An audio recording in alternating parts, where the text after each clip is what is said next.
The moment the chief surgeon yanked her hair, the entire Denver ER went silent. Not because a nurse was humiliated, but because everyone recognized that sound, the snap of power turning into violence. And here's the question that cuts deeper than the monitor's beep. How many times have you swallowed your words at work just to keep your job, your peace, your dignity? Fluorescent lights buzz overhead. The air smells like antiseptic and burnt coffee. A trauma bay door slams open and someone's life arrives on a stretcher, bleeding time onto the floor. You can feel it in your chest, that familiar pressure of being talked over, pushed aside, told you don't matter. But this story isn't just about what he did. It's about what she did next and what it exposes. Stay with me to the end. Like the video, and comment where you're watching from. That question stays lodged where a scream should live, right behind the teeth, right behind the yes sir that tastes like metal. People call it professionalism. People call it keeping the peace. In the emergency department at Rocky Mountain Trauma Center, they call it surviving the shift. Lena Brooks arrived before sunrise, when Denver still looked clean from a distance. The parking structure smelled like wet concrete and exhaust. Her shoes made no sound on the painted lines.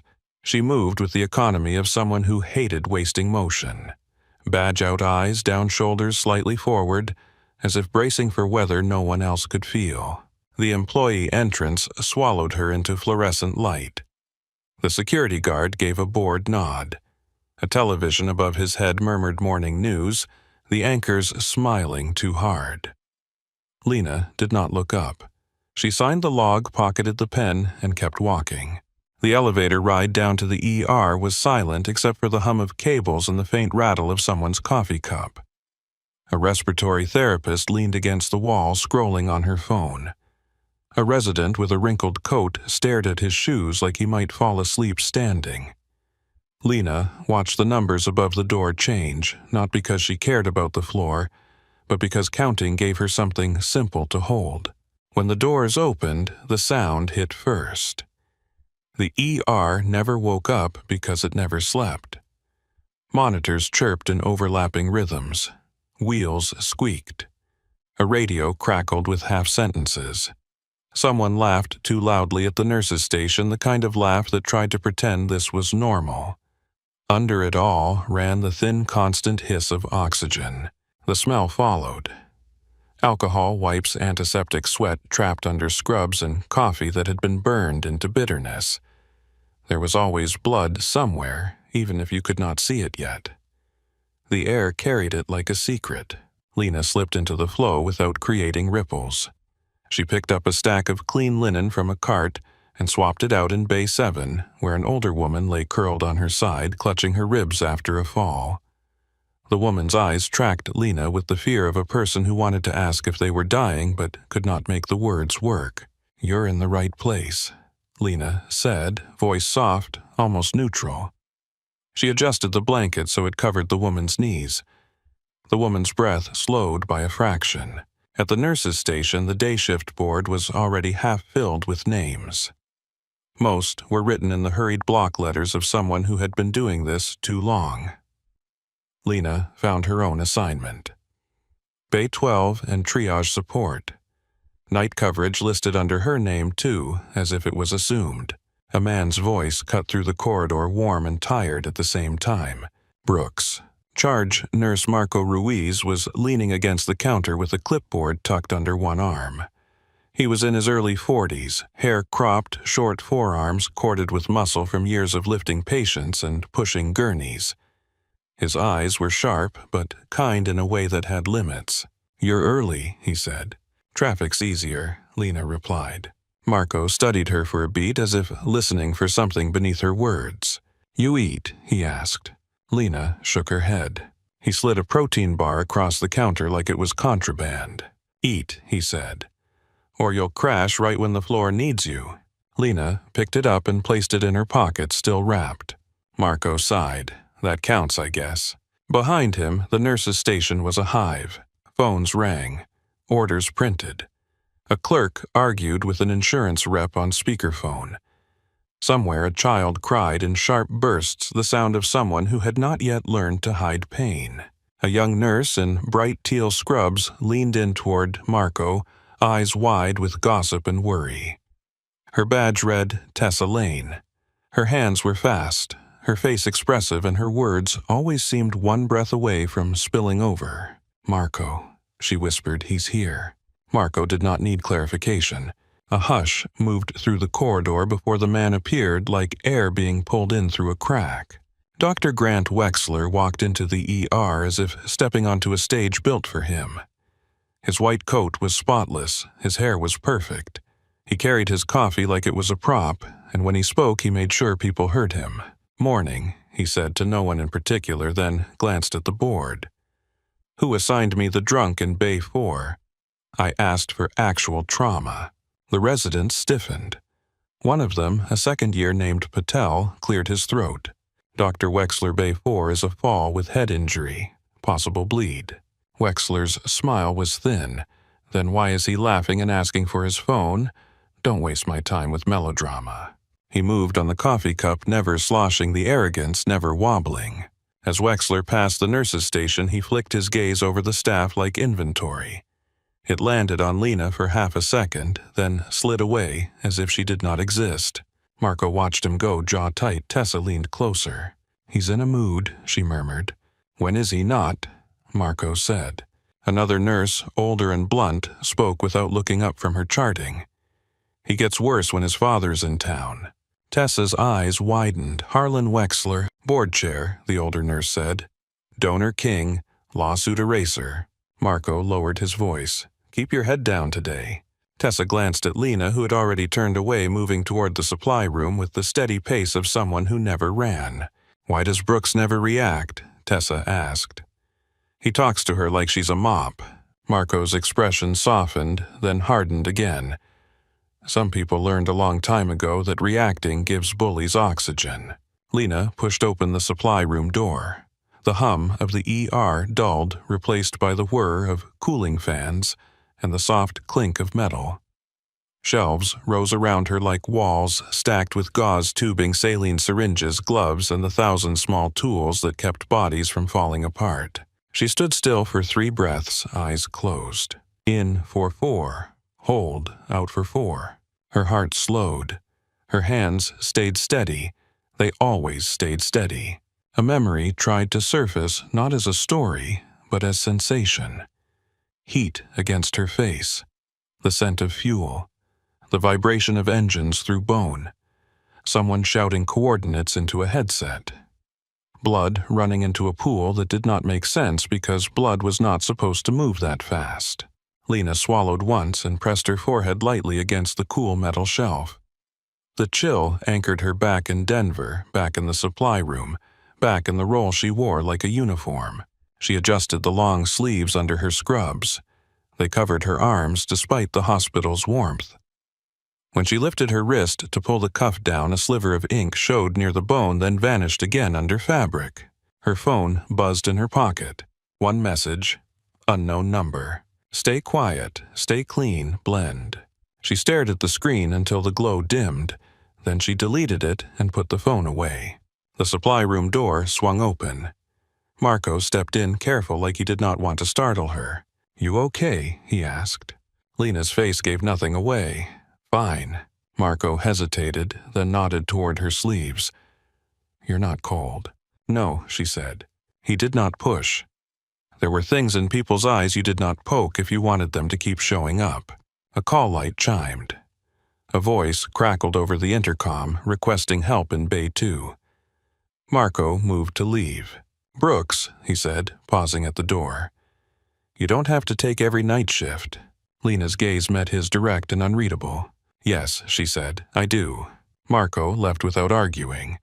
Lena picked up a pack of suction catheters, then a tray of sterile dressings, and walked back into the noise. In Bay 2, a young man sat on the gurney with his hands cuffed in front of him, wrists red. 2 police officers stood nearby, one board 1 alert. The patient's lip was split cheek, swollen eyes, glassy with adrenaline, and something else. "He swung at my partner," the board officer said. "Now he says he can't breathe." The young man's chest rose and fell in quick, shallow gasps. He stared at Lena with the wild eyes of someone trapped inside his own panic. Lena approached slowly, not from the front like a threat, but from the side where her presence could be less heavy. She held a pulse ox in her hand. "Look at me," she said. The young man's eyes snapped to hers. "Your body thinks you're dying." "Lena," continued, voice calm as a flat line, "you're not. You're having a panic attack." The alert officer scoffed. "He's faking." Lena did not look at the officer. "You can talk after he stops hyperventilating." The young man shook his head fast. I can't.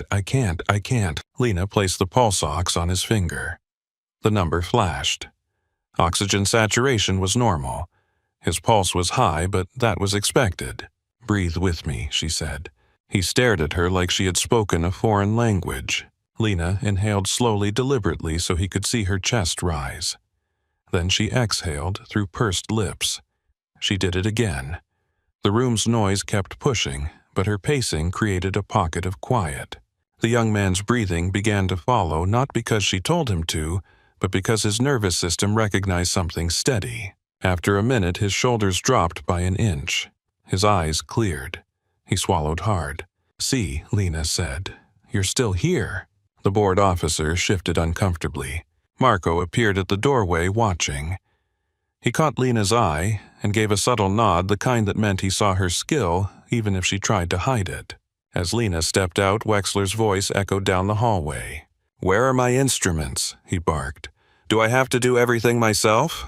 A resident hurried past, face flushed. Lena followed the sound to Trauma Bay 6, where Wexler stood with 2 residents and a patient who had sliced his hand on a broken bottle. The injury was not life-threatening. Wexler treated it like an insult. "Your sutures look like a drunk spider," he told Patel. "If you can't sew, you shouldn't be in surgery." Patel's ears reddened. His hands tightened around the needle driver. Wexler noticed Lena at the door. "You," he said, finger-snapping as if calling a dog. "Bring me a fresh suture kit. And don't drop it." Lena turned without comment. She returned with the kit in 30 seconds, placed it on the tray, and stepped back. Wexler deliberately brushed her hand with his glove as he grabbed the needle, then wiped the glove against his gown like he needed to clean himself. Patel saw it. So did the nurses. Nobody spoke. Wexler leaned in toward Lena, voice low enough to sound private but loud enough to be heard. "You people think you're essential," he said. "You're not. You're replaceable." Lena's face stayed still. Patel looked like he might say something. His mouth opened. Wexler's eyes snapped to him. "Did I ask you to speak?" Patel closed his mouth. Lena stood there for a beat, eyes on the patient's hand, not Wexler's face. The patient, a bartender with a split knuckle, watched Lena with a strange mixture of pity and curiosity. "You okay?" the bartender whispered. Lena met his eyes. "Hold still," she said. Her tone was gentle, a contrast so sharp it felt like a cut. "It'll sting." Wexler snorted, not liking kindness in his vicinity. When the case was done, Wexler tossed his gloves into the trash without aiming. They missed. A nurse bent to pick them up. Wexler walked away. At the nurse's station, the moment released itself into murmurs. Tessa leaned over the counter, cheeks flushed with indignation. "He can't keep doing that," she said. "He can't touch people and talk to them like they're garbage." The older nurse gave a humorless laugh. "He can. He does." Marco pulled up a chair, lowering his voice. "Not here," he said. Tessa's eyes darted. "You think he has someone listening?" Marco did not answer directly. Harlan Wexler shows up, everyone gets careful. Hospital leadership gets careful. Security gets careful. That kind of careful that keeps you quiet. Tessa pressed her lips together, anger simmering behind her eyes. "Then why doesn't anyone report him?" she asked. The older nurse looked at the donation wall visible down the corridor through glass. Names etched in gold. The Wexler name larger than most. "You can report," she said. "You can even make it official. And then you can watch your schedule change. Your shifts get worse, your evaluations get weird. Suddenly, you're the problem. Suddenly, you're not a team player." Tessa looked at Lena, who was charting at a terminal with her shoulders slightly hunched, as if trying to take up less space. And Brooks Tessa asked, "Why doesn't she fight back?" Marco watched Lena for a moment. "Maybe she's tired," he said. "Maybe she's smart. Maybe she's here for a reason that has nothing to do with us." Lena finished charting, stood and moved to restock the crash cart. Her hands moved with a precision that did not belong to someone with a brand new nursing badge. Each item was checked, aligned, and replaced. She did not waste a second. She did not miss a detail. A resident approached, younger than Patel, still wearing the exhausted fear of internship. His name badge read Miles Garner. "Hey," he said softly, "Nurse Brooks." Lena looked up. "Thank you," he said. "Earlier in Bay 2. I saw what you did. I couldn't have gotten him to calm down like that." Lena's expression did not change, but her eyes softened a fraction. "It's breathing," she said. "Everyone can do it." Miles hesitated, then asked the question people always asked when they sensed depth beneath silence. "Where'd you learn to stay that calm?" Lena looked back down at the crash cart. Her fingers tightened on a box of syringes, then released. "Practice," she said. Miles lingered, wanting more. Lena gave him nothing else. The door at the far end of the corridor opened, and a cluster of suited men entered, flanked by an administrator in heels that clicked sharply against the floor. Conversations dipped. The man in front was older, hair silver, posture crisp. He wore a charcoal suit that fit like authority. His eyes scanned the ER the way a man surveyed property. Harlan Wexler. He did not belong in a place where blood spilled and people screamed. He belonged in boardrooms and courtrooms, but he walked through the ER like it was his. The administrator smiled too brightly. "Mr. Wexler, thank you for coming down. The trauma department has been performing exceptionally this quarter." Harlan's gaze moved to the staff, then past them. "I expect exceptional," he said, voice smooth. "I fund exceptional." He stopped near the nurses' station. His eyes landed on Marco. "You're Ruiz Harlan," said. Marco straightened. "Yes, sir." Harlan's smile was polite, impersonal. "My son says you run a tight unit." Marco's jaw flexed. "We do our best." Harlan leaned slightly closer, lowering his voice while keeping his expression unchanged. "In a place like this, rumors are poison," he said. "I like to keep the air clean." Marco met his gaze. He did not blink, but his throat worked once. "Yes, sir," he said. Harlan nodded and moved on, already forgetting him. Lena watched from a distance without making it obvious. She did not stare. She did not react. But her eyes tracked Harlan's security detail, the placement of their hands, the way they scanned corners, the subtle earpieces. They were not hospital security. They moved like men, trained for control. Harlan stopped outside Trauma Bay 6, where his son now stood, sleeves rolled up, laughing with two surgeons. The laugh was performative, loud enough for the suits to hear. Dad Wexler said the word, dripping with confidence. "Did you see the new simulation lab?" "The residents love it." Harlan's expression softened in the way it only did for Grant. "They should," he said. It was expensive. Grant's eyes flicked across the corridor, landed on Lena, and then snapped back as if she was not worth acknowledging. Harlan followed his son's gaze, briefly registering Lena as a shape in scrubs. His eyes narrowed slightly, not with recognition but with calculation. Then he turned away, uninterested. Lena returned to her work. Later, near midday, the ER slowed just enough for exhaustion to rise.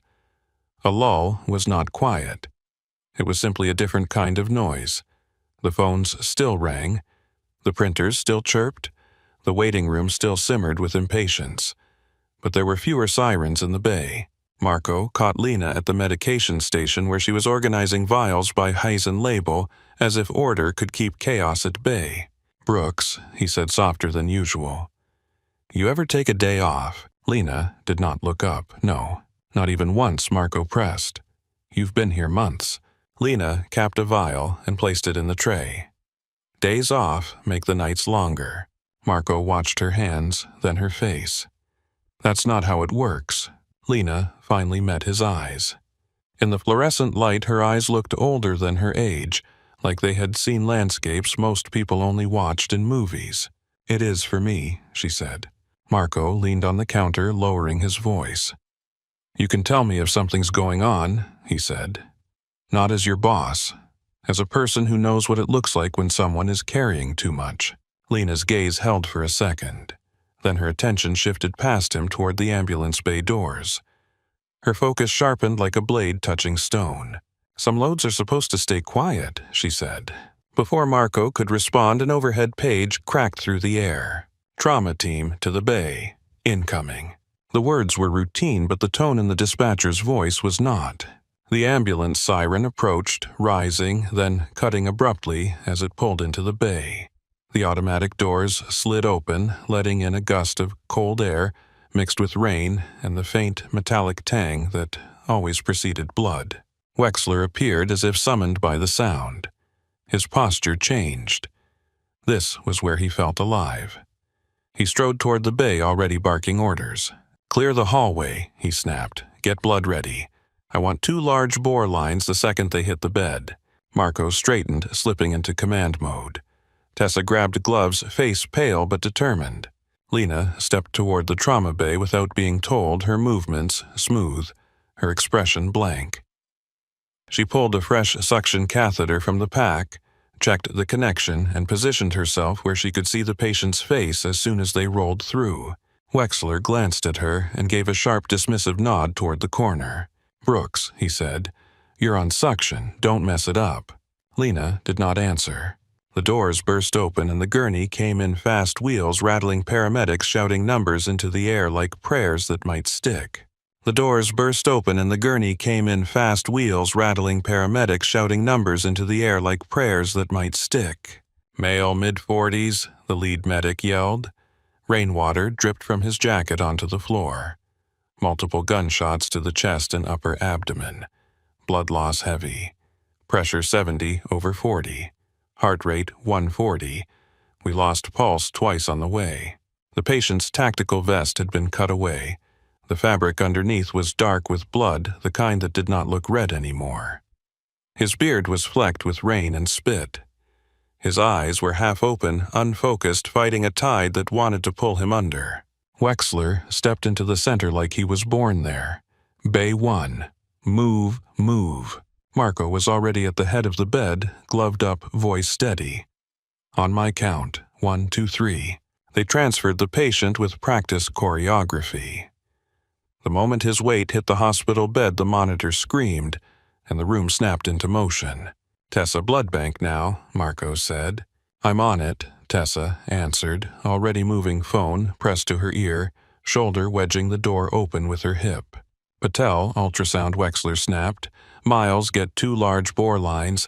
I want O-neg hanging in 60 seconds. The residents moved like a flock under a hawk. Wexler's gaze cut toward Lena. "Brooks.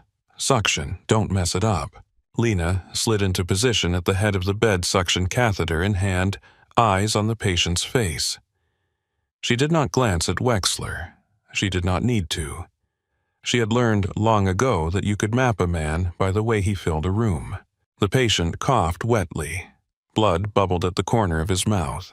Lena leaned closer, clearing the airway with a smooth motion, careful not to scrape teeth or bruise gums. Her hands were steady in a way that made the resident's frantic movements look clumsy. Under the smeared blood and torn fabric, she saw the tattoo on his shoulder.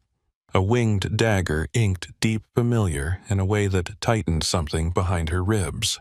Her eyes lifted to his face. Even swollen, even bruised, she recognized him. Master Sergeant Jack Rourke. The name did not arrive like a thought. It arrived like a punch to the sternum. Jack, who used to stand with his arms crossed while she ran drills until her lungs burned. Jack, who called her Carter like it was both an insult and a compliment. Jack, who once threw her a canteen in a dust storm and said, "Keep your head, ghost. The world loves to see you panic." Lena's expression did not change. The room could not afford her reaction. Rourke's eyes rolled toward her for a second. He did not focus. He did not speak. but his fingers twitched as if his body recognized what his mind could not reach. "Pressure's dropping," Miles said, voice tight. 60/30. Wexler leaned over the patient's torso, hands moving, commanding, almost theatrical. "Get me access. Now." Miles stabbed for a vein and missed. Patel cursed under his breath and tried again. The patient's skin was cold slick, refusing cooperation. Marco watched the monitor, then the patient's chest. He glanced at Lena, a question in his eyes he did not put into words. Lena listened, not just to the sounds of the room, but to the ones the room was missing. Breath on the left, faint but present. On the right, nothing but silence. Rourke's neck veins stood out thick under the skin. His trachea was not where it belonged. It was drifting. Lena saw it with the same clarity she once saw a pressure line in the sand before a blast. "Tension," she said quietly, not yet to the room, to herself. The air was trapped, building, turning the chest into a vice. Wexler did not hear her because he was busy hearing his own authority. "Charge the pads," he ordered. "He's going unstable." Marco's eyes sharpened. "Doctor, he's still got a rhythm." Wexler's jaw tightened. Not for long. The monitor hiccuped the line, stuttering, then sliding into chaos. "Viafib," Patel said. Wexler's face brightened with the adrenaline he pretended not to crave. "Paddles. 200. They placed the pads. The room shifted, people stepping back, hands hovering like they were afraid of being blamed for electricity. "Clear," Wexler shouted. The shock hit. Rourke's body jolted, then fell still again. The monitor kept spitting out disorder. "Still," Vifib Miles said, swallowing hard. "Charge 300. Lena watched Rourke's chest. Watched the way the right side barely moved, the way the pressure was building, stealing space from the heart itself. Shock would not fix pressure. Electricity could not argue with physics. Dr. Lena said, voice firm enough to cut through the noise. Wexler's head snapped toward her like he had been stung. "What?" "Absent breath sounds on the right," Lena said. She pointed with 2 fingers, precise, not dramatic. "Trachea's deviating. Jugular's distended. This is tension pneumothorax. He needs decompression." For half a second, the room froze, not because they doubted the words, but because they came from Lena, the quiet nurse, the one who did bedpans and stocking and the shifts nobody wanted. Marco's eyes widened just slightly. Patel looked between Lena and Wexler like a child watching adults about to fight. Wexler's smile appeared polished and cruel. "Are you giving me a diagnosis?" "I'm giving you what I see," Lena replied. Wexler stepped closer, voice dripping with mock concern. "Did you go to medical school, Brooks?" Lena did not blink. "If you do not relieve the pressure, his heart will not fill. Shocking him will not change that." Wexler's expression tightened. The smile vanished. He hated being corrected more than he hated being wrong. "You are a nurse," he said, each word slow and sharp. "Your job is to obey orders and keep your mouth shut." Rourke's monitor danced, then faltered. Marco leaned in, voice low, trying to bridge the gap. "Doctor, she's right about the trachea. Look." Wexler's eyes flashed at Marco. "Do you want to join her on unemployment?" Marco went quiet. His jaw flexed. Lena held her ground. "He has seconds," she said. Wexler turned away from her as if she were dirt on his shoe. "Charge 360. Clear." The shock landed. Rourke's body jumped, then fell. The monitor went flat. A single unforgiving tone filled the bay. Miles stared at the screen. Asystole. Patel's face drained. "We lost him." Wexler stared at the flat line, then at the room as if daring anyone to blame him. His nostrils flared. "Time of death," he began. "No," Lena said. It was not loud. It did not need to be. Wexler's head whipped toward her. "Excuse me." Lena stepped away from suction and reached for the supply tray. Her hand found a 14-gauge catheter without searching. Her fingers closed around it like they had done it 1,000 times. Wexler moved in front of the bed, blocking her path. "What do you think you're doing?" Moving, Lena said, and tried to step around him. Wexler's voice rose sharp enough to cut through the entire department. "Get out of my bay." Lena's eyes stayed on Rourke. He is not dead. Wexler leaned closer, spittle at the corner of his mouth, rage wearing a doctor's face. You do not tell me when someone is dead. Lena's voice stayed even. You are calling it because you do not want to be wrong. That was the moment Wexler snapped. He reached out and grabbed her by the back of her scrub cap, fingers tangling into her hair, and yanked her head back hard. Pain flared white at the base of her skull. The sound was quiet. A scrape of fabric and hair and skin, but it landed in the room like a slap. Everything stopped. A resident froze with a syringe halfway to the line. A nurse halted mid-step, chart in hand. Somewhere beyond the curtain, a patient groaned, unaware of the power play happening beside them. Wexler's face was inches from Lena's. His breath smelled like coffee and entitlement. Know your place, he hissed. Lena's balance broke. She stumbled back and hit the metal cabinet with a clang. The catheter slipped from her fingers and clattered onto the floor. For one long beat, the ER was silent except for the flat tone from the monitor. Wexler stood there, chest-heaving, eyes wild. He looked satisfied, like a man who believed fear was proof of superiority. Marco stared at Wexler as if he had never seen him before. Doctor, he whispered, voice cracking. What the hell? Wexler did not look at Marco. He only watched Lena, waiting for her to fold. Lena lowered her head slowly, hair falling forward from under the cap. She reached up and touched the spot where he had yanked, not checking for injury, checking the world. Her fingers adjusted the cap back into place with calm precision. Then she lifted her gaze. The softness people expected was not there. Her shoulders rolled back. Her stance widened just slightly. Her hands relaxed at her sides, not clenched, not shaking. Wexler's expression flickered just for a moment, as if his body sensed something his ego could not interpret. Lena spoke softly. You should not have touched me. Wexler scoffed a short, ugly sound. Get security. Get her out. He reached for her again, intent on pushing her back, on reasserting the story where he was the hero and she was the lesson. Lena moved. It was not a punch. It was not a brawl. It was a clean, efficient correction. She stepped inside his reach, trapped his wrist with one hand, and pressed a point that made his fingers open like a reflex. Her other hand guided his elbow as she shifted her weight. Wexler's feet lost their relationship with the floor. He went down hard, face first, the impact loud and final. His arm twisted behind him at an angle that turned his shout into a high-pitched scream. The room jolted back to life, not moving forward, but reacting, startled like prey that just saw the predator get taken. Stay down, Lena said. It was not a request. It was the kind of voice that made a body obey before a mind decided. Wexler writhed, trying to turn his head. You assaulted me. Lena did not respond. She released him and stepped over his legs as if he were an obstacle, not a person. Her focus snapped back to the patient. Marco blinked hard, trying to catch up. Lena, time me. Lena said, voice calm again, almost gentle. And get me a chest tube kit. Marco's mouth opened, closed, then he nodded, hands already moving. Tessa, he called louder now. Chest tube kit now. Tessa was frozen at the doorway, eyes wide. Marco's command broke her spell.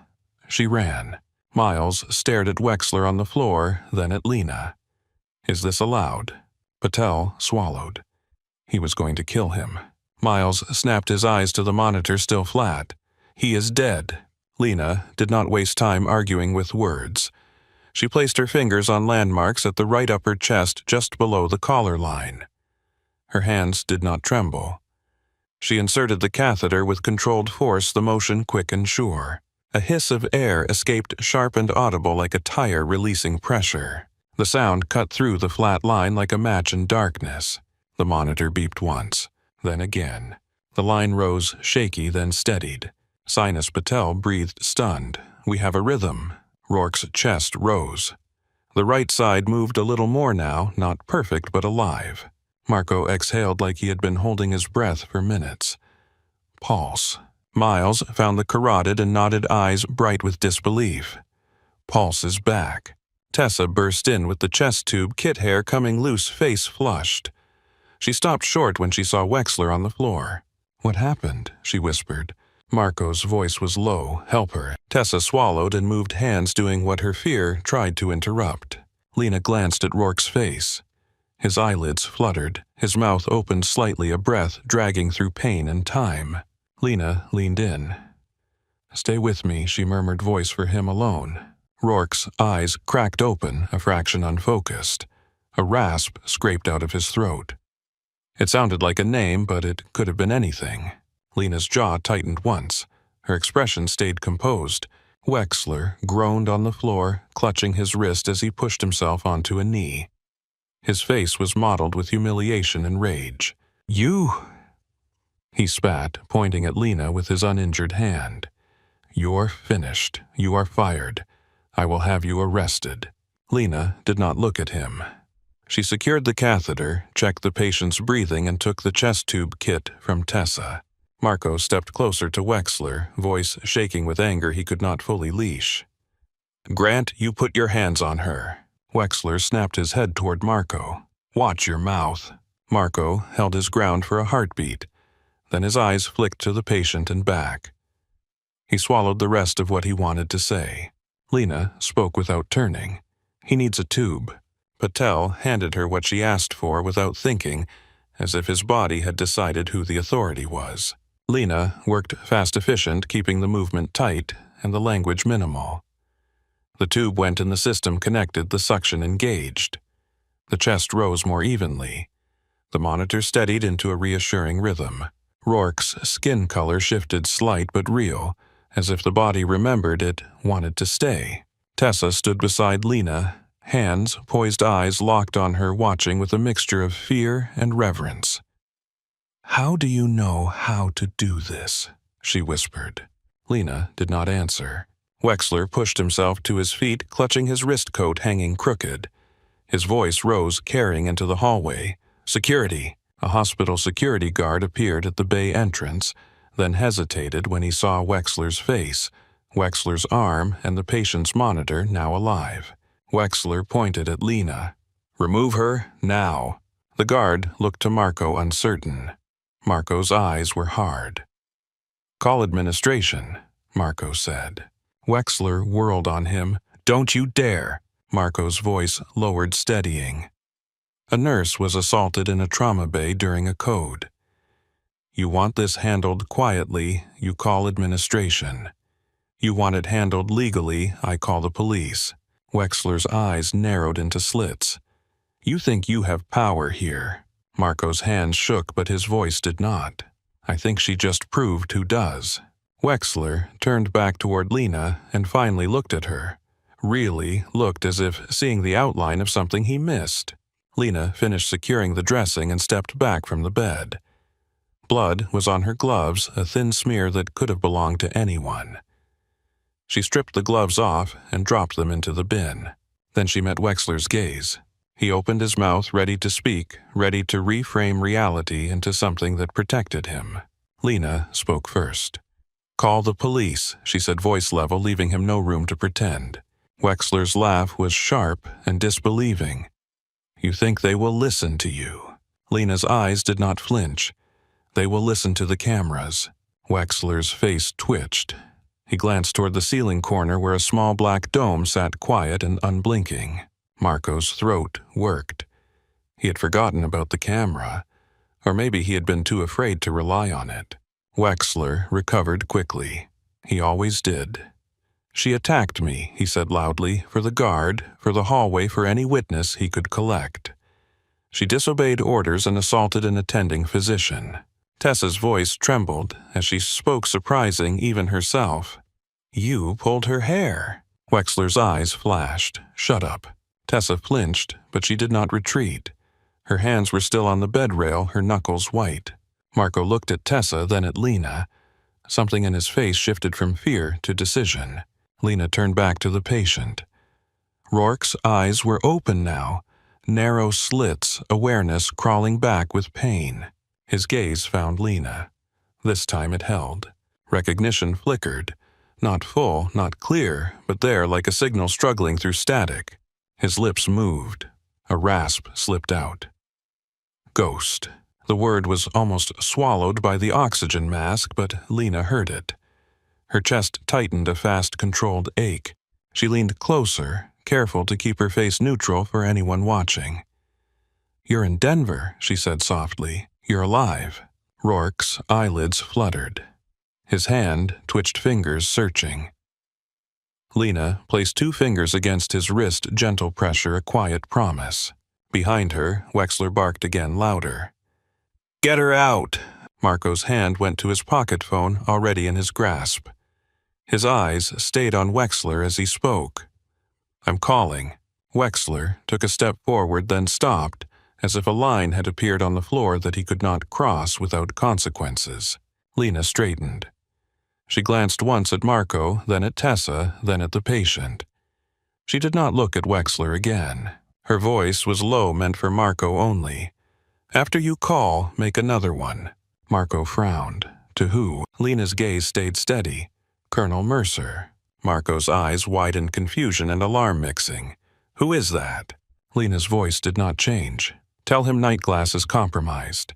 Marco stared at her for a beat, then nodded once, as if his body decided not to question what his mind could not place. The flat tone from earlier was gone. The monitor's rhythm filled the bay with proof that someone had been pulled back from the edge. In the hallway, footsteps approached. Not running, not panicked. Measured, official. The security guard shifted aside as a uniformed officer appeared at the entrance to the trauma bay, eyes scanning the scene with trained detachment, stopping on Wexler's bruised wrist, then on Lena's calm face, then on the patient who was very much alive. The uniformed officer at the trauma bay entrance stopped, as if the threshold itself carried weight. He took in the scene with quick, practiced scans. The patient's monitor showed a steady rhythm. A chest tube hung and pulsed with each breath. Dr. Grant Wexler stood tight-jawed, one hand cradling his wrist as though pain were proof. Nurse Lena Brooks stood a few feet away. Hands open, shoulders level, eyes fixed on the patient instead of the man shouting beside him. "Who called?" the officer asked. Marco Ruiz stepped forward. "I did. Charge Nurse Marco Ruiz." Dr. Wexler put hands on her during a code. He tried to stop an emergency procedure. Wexler cut in. "She assaulted me. She disobeyed orders and endangered a patient." The officer's gaze moved to Lena. "Ma'am, what happened?" Lena answered without raising her voice. "The patient was in cardiac arrest caused by pressure in the chest. I performed needle decompression and placed a chest tube." Dr. Wexler grabbed my hair and pulled me away from the bed. A beat of silence followed, heavy and brittle. Tessa Lane stood near the rail face, drained of color. She cleared her throat and forced words past fear. He pulled her hair, hard. We all saw it. The officer raised a hand, one at a time. He glanced up at the ceiling corner. "This bay has a camera." Marco nodded. "Yes. Footage should be on hospital security." Wexler's lips curled. "Ask administration. They will tell you she attacked me." The officer ignored the jab and spoke into his radio. "Need a supervisor at Rocky Mountain Trauma Center. Also need hospital administration for footage retrieval." He turned to Wexler. Doctors stepped back from staff.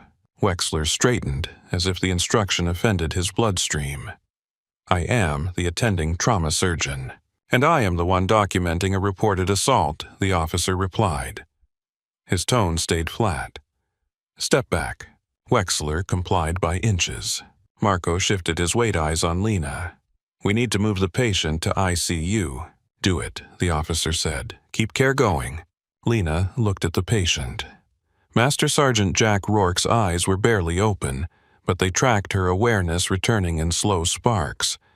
His breathing rattled once. The oxygen mask fogged. Lena leaned close and spoke softly, just loud enough for him to catch. "You're not done," she said. "Stay with me." His hand twitched, searching. Lena pressed 2 fingers to his wrist, steady pressure, then pulled back. The officer stepped closer to Lena. "Ma'am, I need you outside the bay while we sort this out." Lena's gaze stayed on Rourke. "He needs monitoring through transport."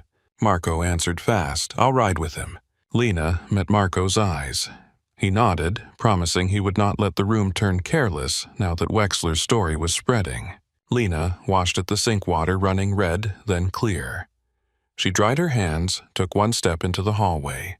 Wexler's voice sharpened. "Cuff her." The officer did not look impressed, but procedure was procedure. "Hands where I can see them." Lena lifted her hands calmly. The cuffs clicked. The sound carried down the corridor and pulled attention like gravity. A resident stopped mid-stride. A nurse froze with a chart. The ER noise did not stop, but it changed. It grew cautious. Marco's voice trembled with controlled anger. "Officer, she saved him. She is being detained while we take statements," the officer said. "That is not a conviction." Wexler's mouth pressed into a satisfied line. Lena looked at Marco, expression unreadable. The message in her eyes was precise. "Not here." Marco swallowed whatever he wanted to say next. As the officer guided Lena toward the exit, Wexler followed like a shadow made of entitlement. "She attacked me. I want charges. I want her license revoked." Lena slid into the back seat. The officer shut the door. Through the window, she saw Wexler under the awning, protected from weather and consequences. Marco stood farther back, shoulders squared, helpless rage locked in posture. The car pulled away. At the precinct, fluorescent light replaced daylight.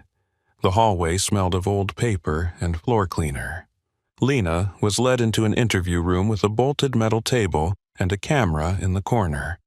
One cuff was reattached to the table's shorter chain, less movement. The officer read her rights in a voice that sounded bored by the words. When he left the door shut with a heavy click, footsteps approached. A man entered carrying a folder and the fatigue of too many nights. Detective Sam Pritchard sat across from her, tie stained near the knot, eyes sharp behind the exhaustion. He opened the folder. "Lena Brooks," he said. "New nursing license. No record. No prior employment history that makes sense for the skill the hospital reports." Lena did not answer. Pritchard watched her for a moment. "I've interviewed plenty of people who act tough. You're not acting." Lena's gaze rested on a chip in the paint above his shoulder. He continued, "Dr. Wexler says you assaulted him and attempted an unauthorized procedure." Lena spoke softly. The procedure was authorized by the patient's physiology. Pritchard's mouth twitched, not quite a smile. "Fair. Here's the reality. He has money. His father runs that hospital like a private kingdom. Staff are scared. They will tell the story that keeps them employed." Lena looked at him now. "Then find the camera footage." Pritchard exhaled. "Hospital claims it is being retrieved." "By who?" Lena asked. Pritchard did not answer. He tapped the folder. "If you give me your side cleanly, I can try to keep this from becoming a felony. Worst case, you get a public defender." "I need one call," Lena said. Pritchard frowned. "To a lawyer." "To someone else," Lena replied. Pritchard studied her face, measuring risk. "You can call 1. Before he could push the phone across, the door opened without knocking. A man stepped in wearing a suit that was too perfect for this room. Evan Caldwell. He did not look at Pritchard. He looked at Lena like she was already a problem solved. "Miss Brooks," Caldwell said, placing a document folder on the table. "I represent Dr. Wexler. I'm offering you a way out." Pritchard's jaw tightened. "This is my interview." Caldwell's smile stayed polite. "Detective, I'm preventing a spectacle." He slid the papers toward Lena. "Sign this statement. It acknowledges an episode of instability. You apologize. You surrender your license. You leave Colorado. In return, the Wexler family requests the charges be dropped." Lena did not touch the folder. "And if I do not?" she asked. Caldwell's smile sharpened. "Felony assault, civil suit. You will be unhireable in healthcare. That is not a threat. It is math." Pritchard leaned forward. "Counsel, she has not requested representation." Caldwell glanced at him as if swatting a fly. "She does not need representation to accept mercy." Lena's eyes stayed on Caldwell. "Your client pulled my hair while a man was dying." Caldwell's smile did not change. My client is a respected surgeon. You are a temp nurse with a new license. The world believes what power repeats. Lena's voice lowered. I want my call. Caldwell scoffed. Call whoever you want. It will not change the board. It will not change the judges. It will not change the donors. Pritchard pushed the desk phone toward Lena anyway. One call. Lena picked up the receiver and dialed a number that made Caldwell's brow crease. Who are you calling? He demanded. The line connected. Lena's posture changed, subtle but unmistakable. Her voice became crisp, command-shaped. This is Major Elise Carter, she said. Code Black. Asset detained at Denver PD Precinct 12. Operator compromised. Hospital corruption suspected. Immediate response required. She listened for a short reply, then answered, Understood, sir. She set the receiver down gently. Pritchard stared. Caldwell's smile faltered. Pritchard spoke first. Major. Lena did not look away. Now you know why I needed the call. Caldwell recovered, anger flashing. This is a stunt. You cannot invent rank to intimidate a court. Lena's voice stayed calm. I did not invent anything. A sound rolled down the hallway, low and heavy. Boots, not the quick steps of patrol officers. The pressure of disciplined movement. Pritchard rose halfway, instinct pulling his hand toward his belt. The door swung open hard. Two men entered in tactical gear, eyes sweeping corners, hands near their weapons without drama. Behind them walked a man in Army service uniform, shoulders squared, 3 stars catching the fluorescent light. Lieutenant General Wallace Kerr. The room tightened around his presence. Pritchard froze in place. Caldwell's mouth opened and closed without sound. General Kerr stopped in front of Lena, gaze dropping to the cuff on her wrist. His expression did not soften. It sharpened. He came to attention. Major Carter, he said. Lena rose as far as the chain allowed. General. Caldwell found his voice thin with outrage. This is a civilian interrogation. You have no jurisdiction. Kerr turned his head slowly toward Caldwell. His eyes held a quiet danger that did not need volume. You are interfering with a federal matter, Kerr said. Step back. Caldwell lifted his chin. On what basis? Kerr nodded once toward Lena. Protected asset. Protected operator. Documented compromise. Your client's conduct triggered mandated response. Pritchard swallowed hard. General, I had no notice. Kerr did not look at him. You have it now. He nodded to one of the tactical men. Remove the restraint. Pritchard fumbled for keys, hands suddenly clumsy, and unlocked the cuff from the table. The chain fell away with a small metallic sound that felt louder than it should have. Lena flexed her wrist once. The skin was reddened where the cuff had been, but she did not rub it like a wound. She stood, shoulders settling into a stance that belonged to a different world. Kerr's gaze stayed on her face. Were you harmed? Negative, Lena said, delayed. Kerr's jaw tightened. That ends now. Caldwell stepped forward, trying to regain the room. Dr. Wexler is the victim. This woman is unstable. Former soldier. Probably trauma. Lena's eyes fixed on him, cold and direct. Kerr's voice dropped. You will watch your language. Caldwell pushed anyway, desperate. My client is a respected surgeon. His father is the board chair. You cannot just take her. Kerr finally looked at Caldwell fully. I can, and if your client continues, the consequences will be heavier than your vocabulary allows. Pritchard's throat worked.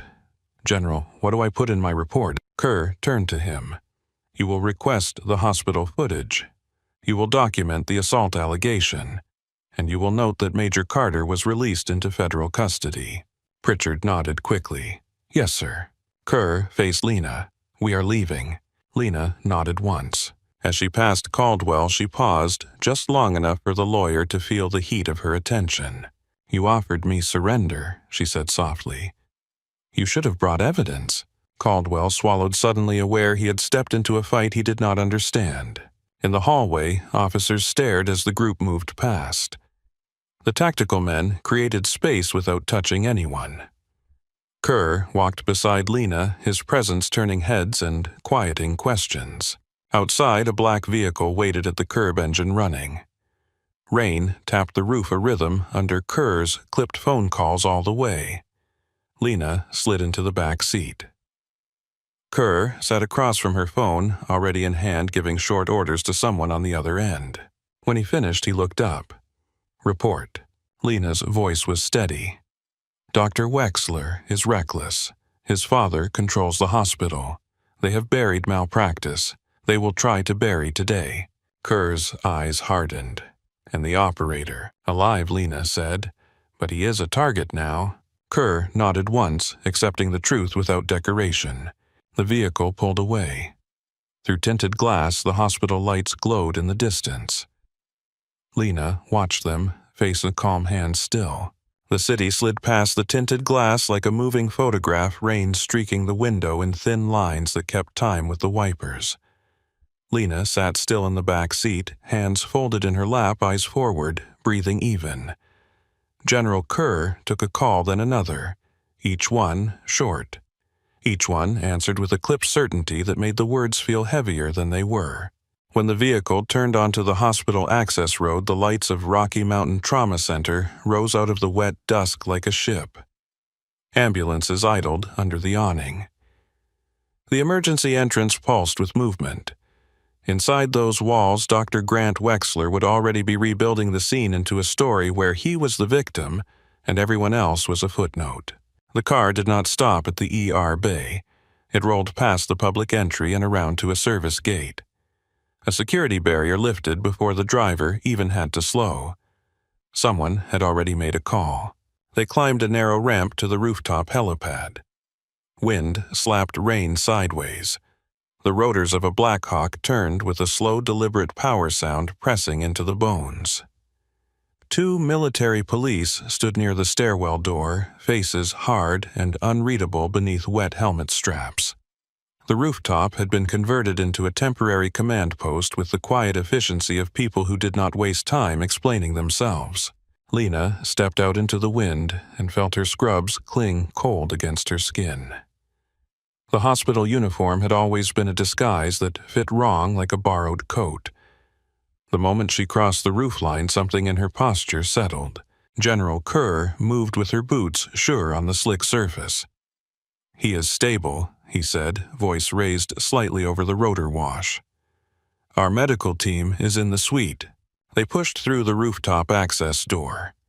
The stairwell smelled of concrete and old paint warmed by the building's breath.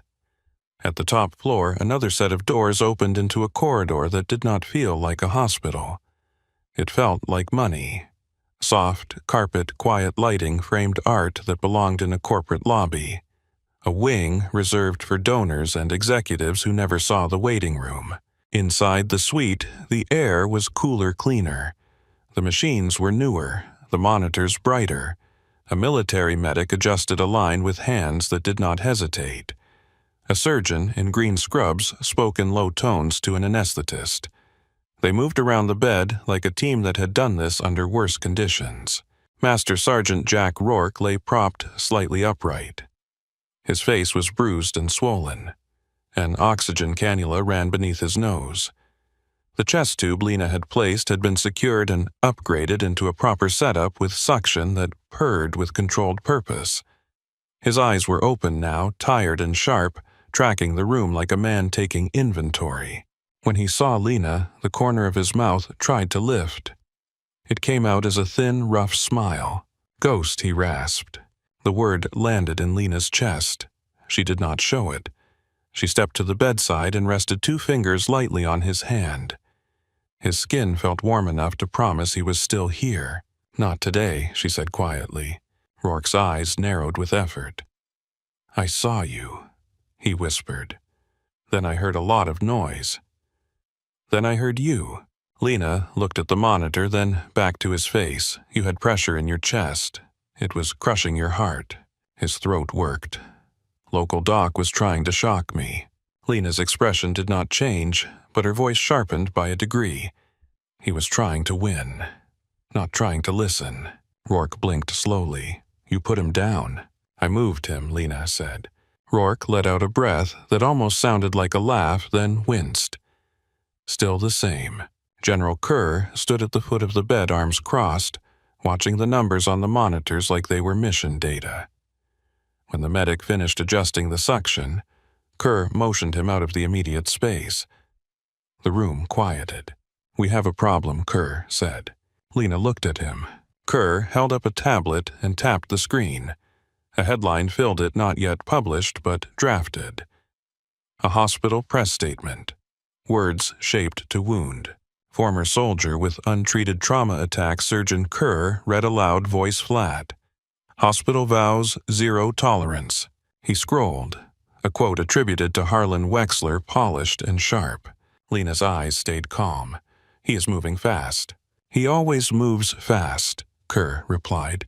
"He is already calling reporters. He is already calling donors. He is already calling people who owe him favors."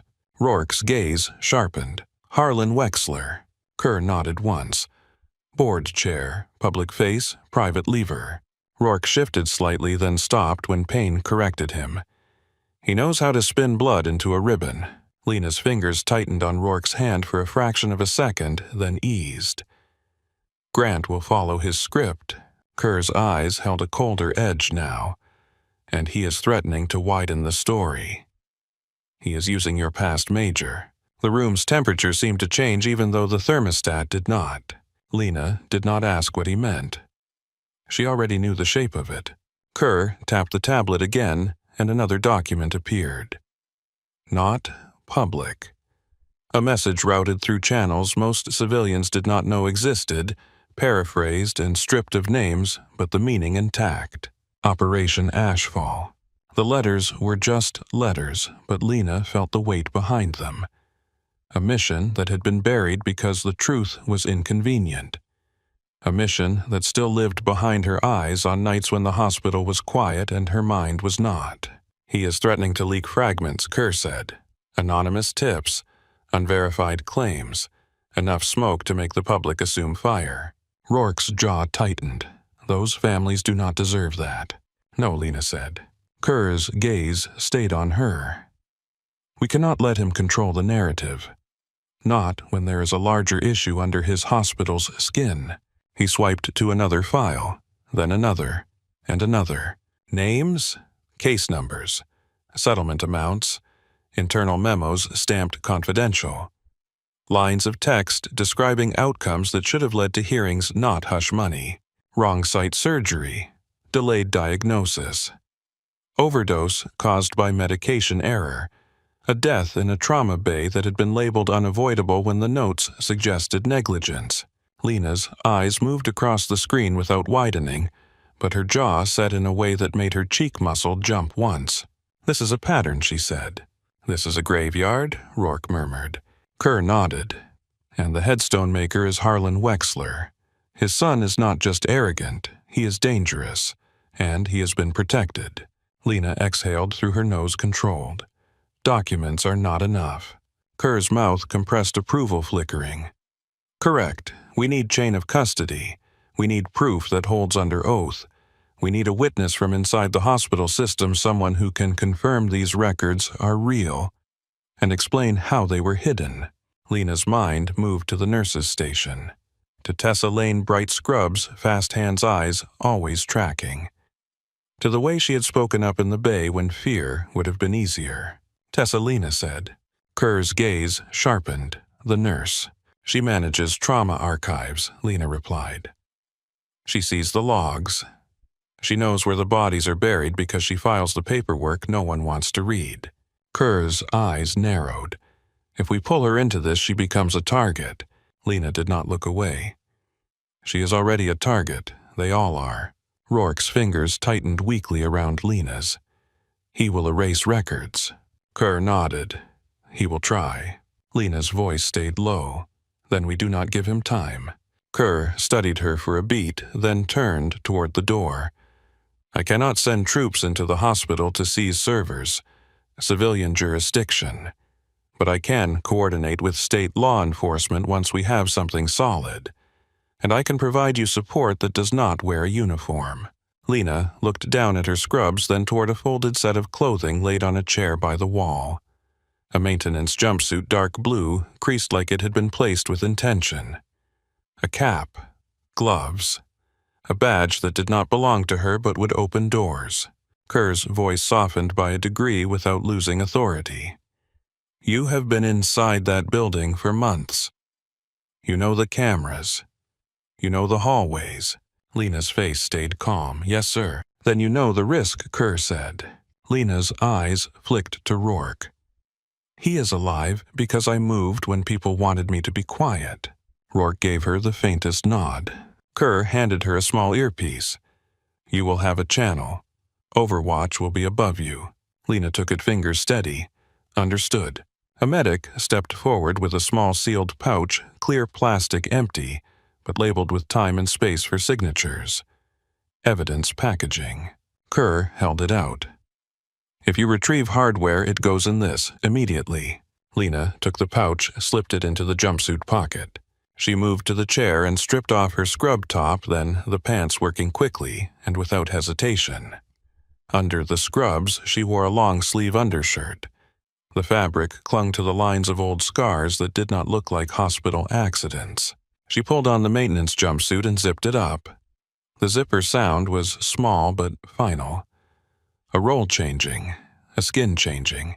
Rourke's eyes tracked her. You always did like disappearing. Lena's mouth curved slightly. It is quieter that way. Kerr watched her finish. When this is done, you come straight back to this roof. Lena nodded. She did not promise anything she could not guarantee. She simply accepted the instruction. She stepped to the door, paused, and looked back once. Rourke's eyes held hers. Stay breathing, she said. Rourke's smile flickered. You too. The corridor outside was quiet. Kerr's people moved her through a service stairwell that bypassed the public elevator. Down 3 floors through an access door and into the underbelly of the hospital. The air changed as soon as she entered the basement. The warmth became humid. The smell became industrial hot pipes and detergent old dust trapped in vents. Steam drifted from a maintenance tunnel, forming a thin fog that hugged the ceiling. The noise of the ER above became distant, muffled by concrete. Lena clipped the earpiece in and listened. A voice came through calm and professional. Overwatch on channel. Audio check. Copy, Lena whispered. Your signal is clean, Overwatch said. You are alone on the feed. Be advised there are private contractors in the building, not standard hospital security. 4 in the lobby, 2 on executive level. They are armed. Lena's fingers tightened around the strap of her tool pouch. Copy. She moved past a laundry room where industrial washers thumped like slow artillery. A janitor pushed a cart without looking up earbuds and unaware of how fragile the world above could be. Lena matched his pace until he turned down another corridor, then slipped into a shadowed hallway lined with electrical panels. She kept her steps quiet but not hurried. Hurrying drew eyes. A camera sat on a corner ceiling. Lena paused beneath it, letting her face angle down. She waited for the camera to sweep away, then moved. She had memorized these patterns over months, not out of paranoia but out of habit. When you lived in places where a mistake could kill someone, you learned to notice the small details. Overwatch, she murmured. Confirm server location. 4th floor executive wing, Overwatch replied. Adjacent to administration. Door marked archives and systems. You will see carpet and wood trim. That is your line. Lena's eyes narrowed as she watched an elevator door at the end of the corridor. A service elevator. She waited until a maintenance worker stepped out with a mop bucket, then slid in behind him without making it obvious. He did not look at her. People rarely looked at maintenance. The elevator rose. The hum of the motor carried through her boots. She checked the wrench in her pouch fingers, brushing cold metal. 2 contractors moved from lobby toward stairwell B, Overwatch said. They are ascending. Lena's face stayed blank. Copy. The elevator doors opened to the 4th floor. The air up here smelled different. Less antiseptic. More polish. The carpet muffled sound. The lighting was warm, designed to soothe people who did not want to be reminded they were in a hospital. Lena stepped out and walked like she belonged. Maintenance did belong here in the quiet hours, fixing what money broke. She passed a conference room with glass walls, empty chairs, a screen that displayed the hospital logo. At the end of the corridor was a door with a keypad and a small placard. Archives and Systems. She stopped, listened, heard the hum of cooling fans behind the wall, constant and alive. She leaned closer. "Tessa," she whispered, voice barely audible. "It is Lena." No answer. Lena kept her posture casual. Anyone walking by needed to see a maintenance worker waiting for a code, nothing more. She tapped the door, once then again, not loud. A rhythm that meant something only if you were listening. "Tessa," Lena murmured. "Open." A soft sound came from the other side, a breath catching. The lock clicked. The door opened a crack. Tessa Lane stood there, face pale eyes, red hair pulled back too tightly, like she had been trying to hold herself together by force. When she saw Lena in the jumpsuit, confusion flashed, then understanding. "You came back," Tessa whispered. Lena slipped inside. Tessa shut the door quickly and relocked it. The room was cold, a breath of refrigerated air that raised goosebumps. Server racks stood in rows, blue lights blinking like patient monitors. The sound of fans filled the space, steady and indifferent. Tessa gestured toward a workstation. A screen showed a progress bar that made her hands tremble. "Deletion in progress, 91%. "They are wiping it," Tessa said, voice shaking. "I got a call from administration. They said it was a system update." Then everything started vanishing, 10 years of logs. Lena stepped close, eyes scanning. "Can you stop it?" Tessa shook her head hard. "I tried. I am locked out. They cut my permissions. Someone is doing it remotely from an admin console." Lena watched the bar inch forward. 92, 93. Her mind ran through options without drama. No time to break into software. No time to fight a remote hand. Hardware held truth when people tried to rewrite words. She turned to the server racks. "Where are the backups?" Tessa pointed with a trembling finger. "Bay 3. Mirrored drives. Surgical logs, incident reports, settlement references. Everything that never makes it into the official chart." Lena moved to Bay 3. The drive bays had locks, plastic latches, screws designed to slow people down. She pulled at the latch. It resisted. "They installed locks last month," Tessa whispered, after the board meeting. Lena's eyes flicked to the overhead camera in the server room, its lens pointed down. "Is that recording?" Tessa swallowed. "Yes. It stores locally and mirrors to security." Lena nodded once. "Good."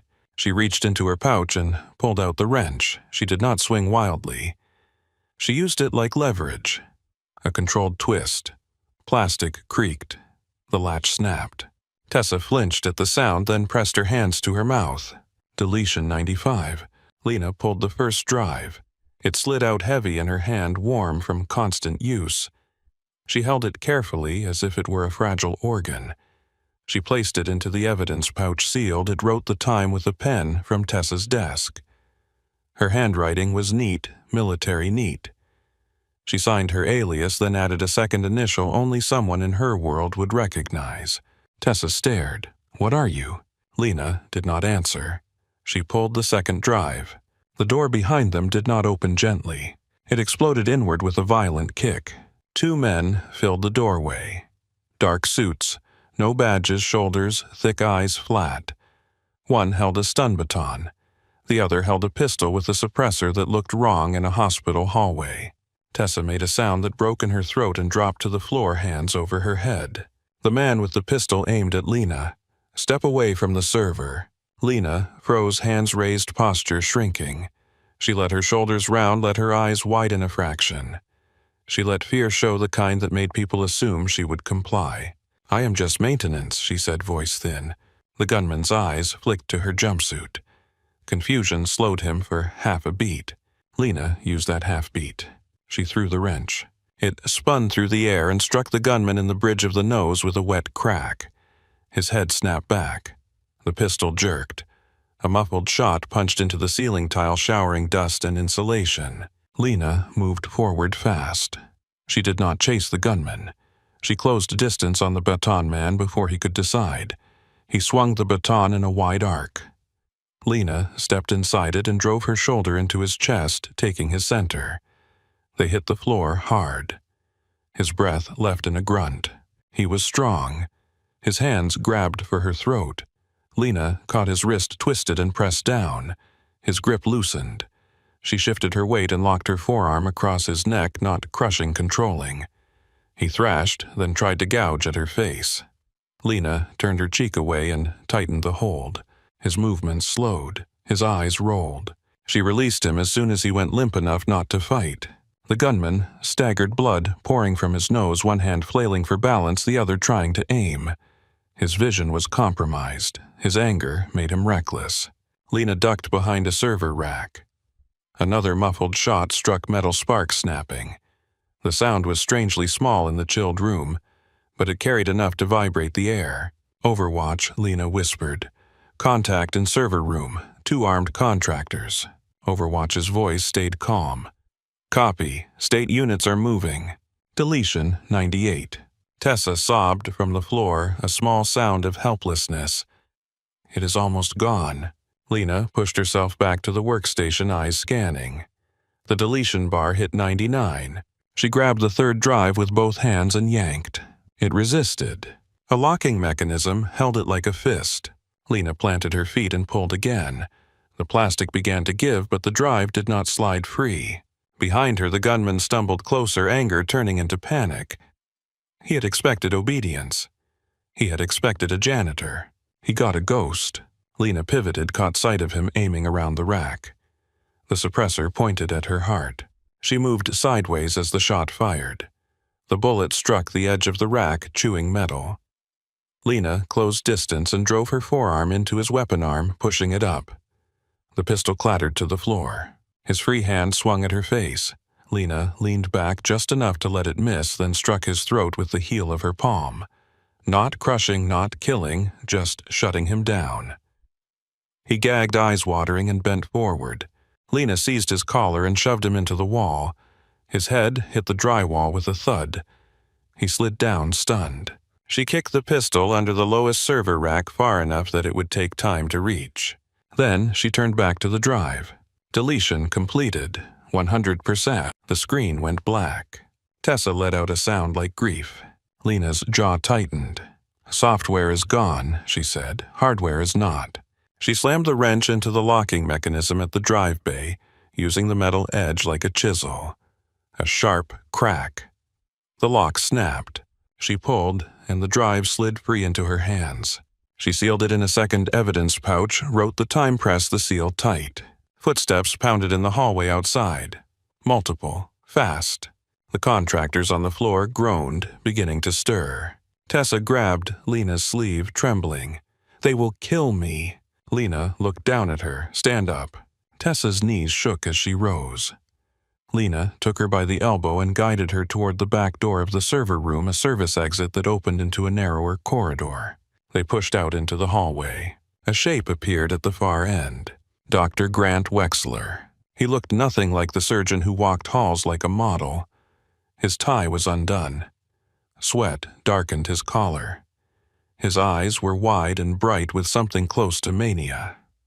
In his hand was the pistol Lena had kicked away earlier, retrieved by someone brought to him like a gift.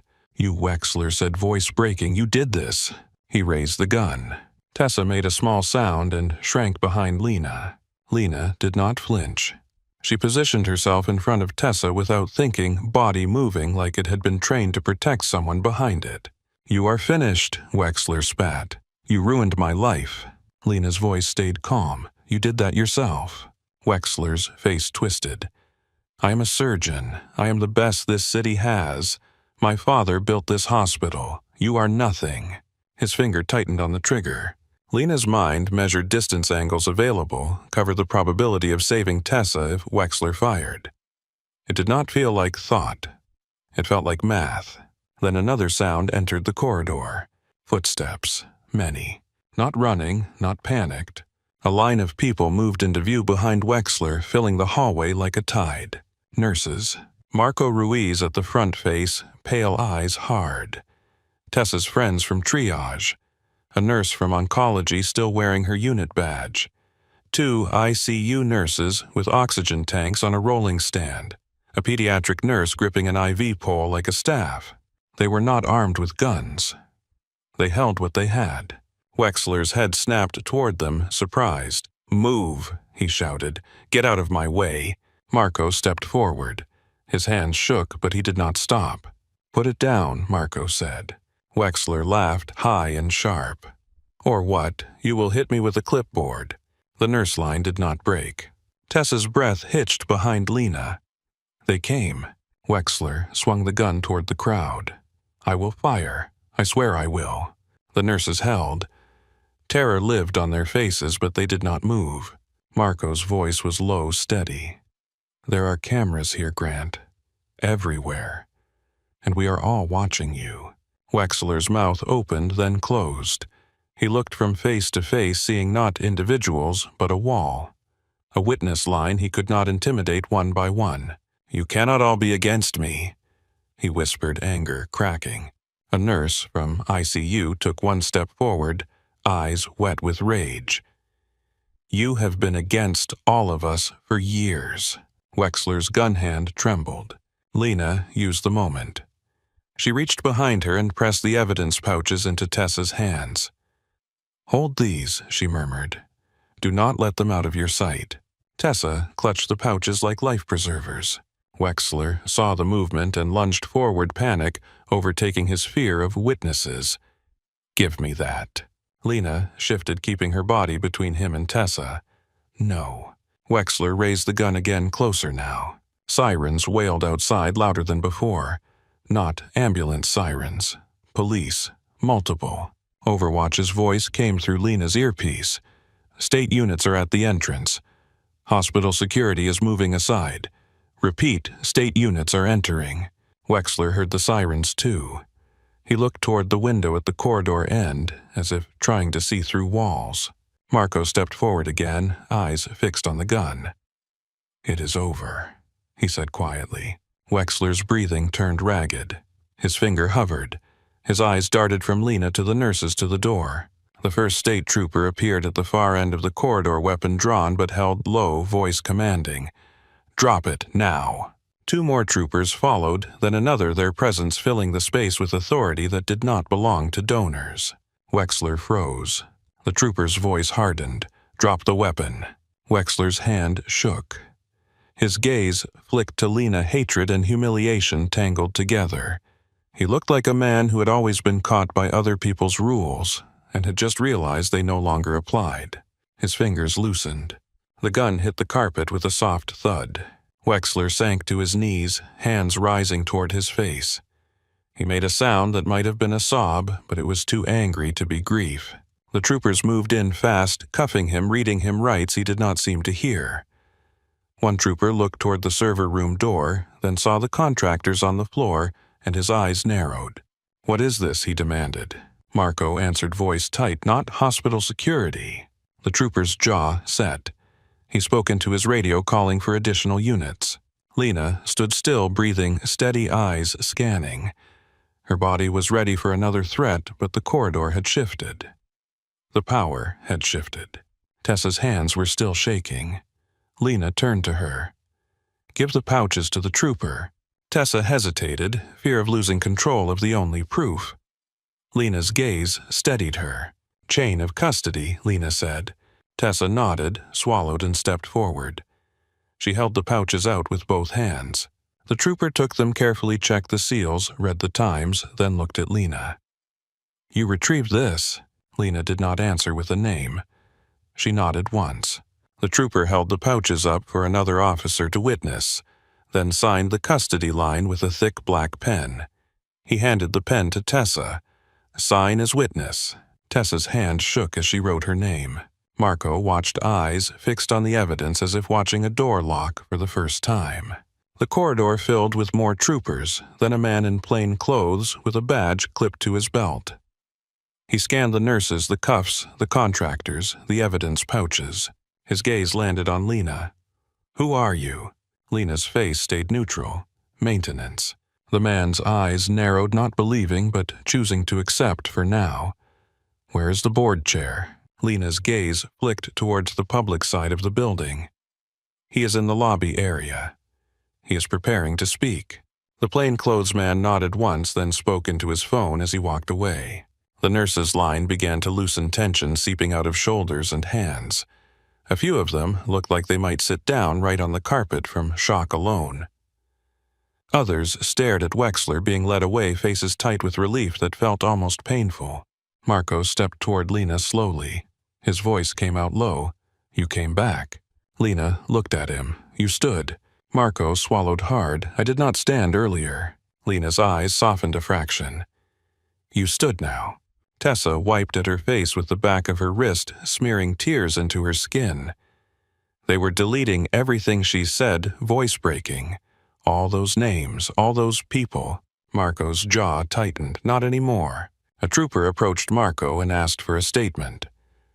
Marco began speaking words careful but firm, describing the assault in the trauma bay, the pressure on staff, the threats. His voice steadied as he talked, as if naming truth gave his spine something to hold. Lena listened for a moment, then turned away. The noise in her earpiece shifted as Overwatch spoke again.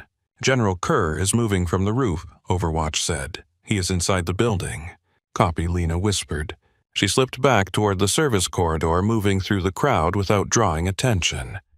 The maintenance jumpsuit helped. People saw a worker and looked through her. That had always been the point. The service hallway led toward a stairwell that opened near the atrium. As Lena climbed, the sound changed. The building grew louder, not with medical urgency, but with human spectacle. Voices rose and overlapped. Camera shutters clicked like insects.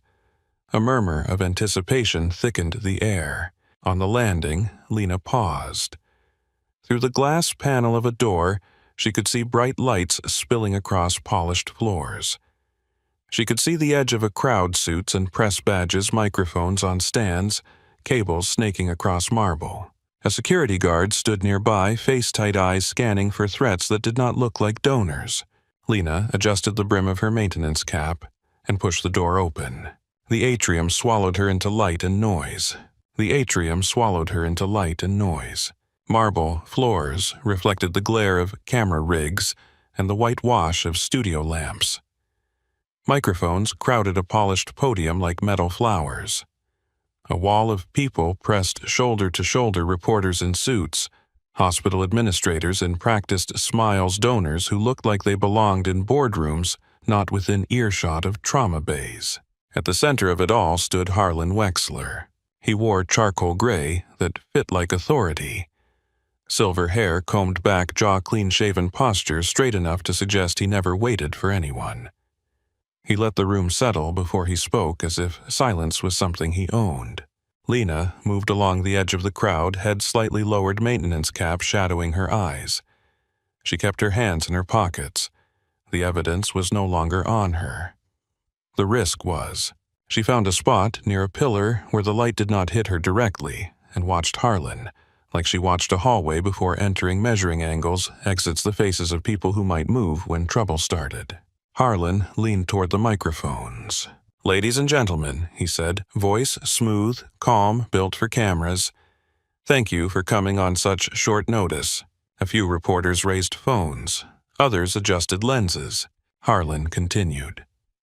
"Today, within these walls, we experienced an act of violence that no hospital should ever endure. Our staff come here to heal. Our patients come here to survive. And yet during a critical moment that sanctuary was violated." He paused, eyes lowering as if the words weighed on him. Lena watched the crowd lean forward. She watched the hospital executives nod in sync, faces arranged into concern. Harlan lifted his gaze.